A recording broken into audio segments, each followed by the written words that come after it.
We're in Harlem trying supposedly the best fried chicken in America. Chef Charles has been making this same homemade fried chicken recipe since he was 7 years old. I'm making the same recipe since I was 7 years old. I asked him, I was like, what makes your recipe so special? He triple seasons his chicken with his grandma's famous recipe and grew up cooking for his 19 siblings and pan fries it in his custom-made cast iron pans. This is a 3-generation fried chicken recipe that has not changed once.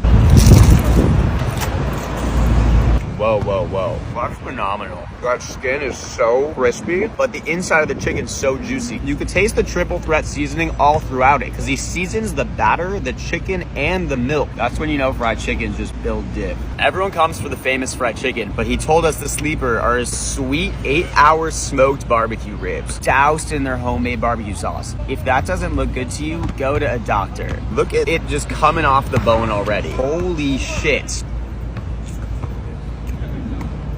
So bomb. The fried chicken's phenomenal, but these sweet barbecue ribs are a mandatory order. We also have the fried catfish with a homemade hot sauce. This seasoning on the outside, that's what you want to see. Dunk it in the hot sauce. Whoa.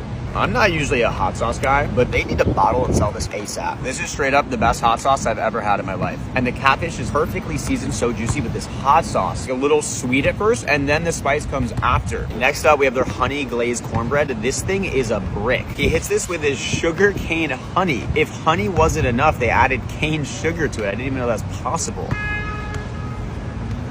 In what world would that be that? You could create a million universes and not one would this not taste good. To any good fried chicken, you have the sides. We got candied yams, mac and cheese, collard greens. Glistening candied yams.